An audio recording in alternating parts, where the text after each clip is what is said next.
सुरीली आवाज़ के जादूगर अभिजीत भट्टाचार्य किसी परिचय के मोहताज नहीं। बंगाली परिवार में जन्मे अभिजीत अपने अब तक के करियर में 100 से अधिक फिल्मों में 6000 से अधिक गाने गा चुके हैं। अभिजीत एक समय पर कई सुपरस्टार्स की आवाज़ हुआ करते थे।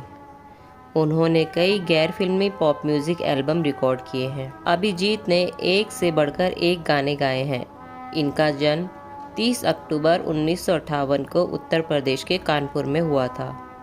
उन्हें बचपन से ही गाना गाने का शौक़ रहा था। अभिजीत भट्टाचार्य ने अपनी पूरी पढ़ाई कानपुर से की थी। शुरू से गाना गाने के शौकीन होने की वजह से उन्होंने मुंबई जाने का फैसला किया। 1981 में वह अपनी ग्रेजुएशन की पढ़ाई पूरी करके मुंबई चले गए। करीब 2 साल तक संघर्ष करने के बाद अभिजीत भट्टाचार्य को 1983 में हिंदी फिल्मों में गाने का मौका मिला। उन्होंने पहली बार फिल्म मुझे इंसाफ चाहिए के लिए गाना गाया।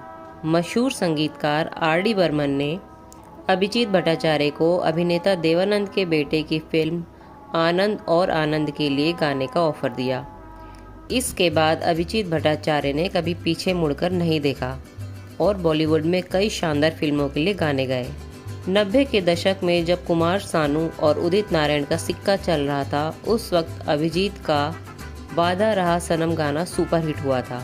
एक के बाद एक हिट गानों ने अभिजीत भट्टाचार्य को उस दौर के सबसे मशहूर गायकों की लिस्ट में शामिल कर दिया। एक समय ऐसा था जब अभिजीत सबसे ज़्यादा फीस लेने वाले गायक बने। अभिजीत भट्टाचार्य ने सबसे ज़्यादा शाहरुख खान की फिल्मों के लिए गाने गाए।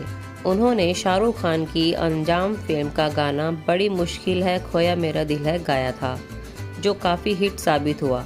इसके बाद उन्हें शाहरुख की आवाज़ कहा जाने लगा था। लेकिन फिर एक समय ऐसा भी आया जब गायक अभिजीत भट्टाचार्य ने शाहरुख की आवाज़ बनना बंद कर दिया। इसके पीछे क्या कारण है, आइए जानते हैं।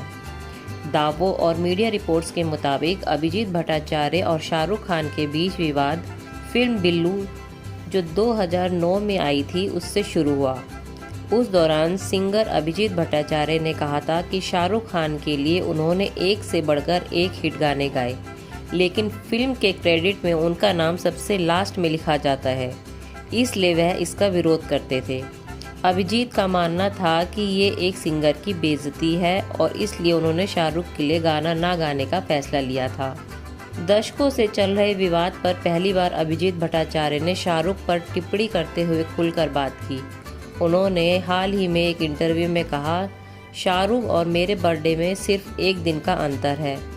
मैं शाहरुख से कुछ 6-7 साल सीनियर हो सकता हूँ और इस नाते से मैं उनके पास जाकर कह सकता हूँ कि बहुत हो गया ड्रामा।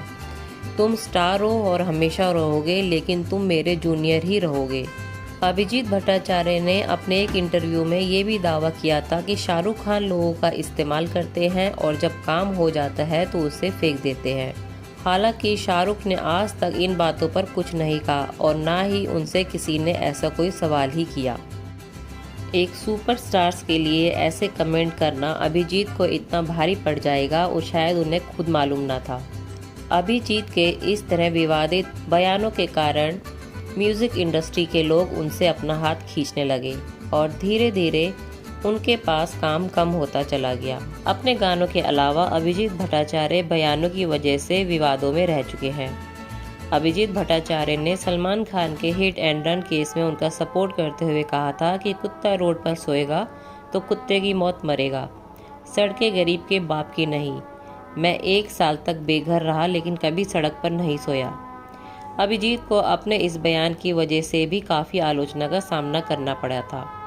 अपने इसी तरह के विवादित बयानों की वजह से अभिजीत भट्टाचार्य इंडस्ट्री से दूर होते चले गए।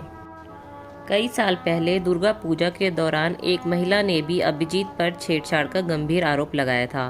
महिला का कहना था कि दुर्गा पूजा के पंडाल में कैलाश खेर के लाइव शो के दौरान अभिजीत ने उनसे बदतमीजी की थी। अभिजीत कार्यक्रम के ऑर्गेनाइजर टीम में शामिल थे। वहीं एक एनिमल राइट्स एक्टिविस्ट भी अभिजीत पर बदसलूकी का आरोप लगा चुकी है। अपने इसी रवैये की वजह से आज अभिजीत बॉलीवुड से दूर एक गुमनामी का जीवन जी रहे हैं।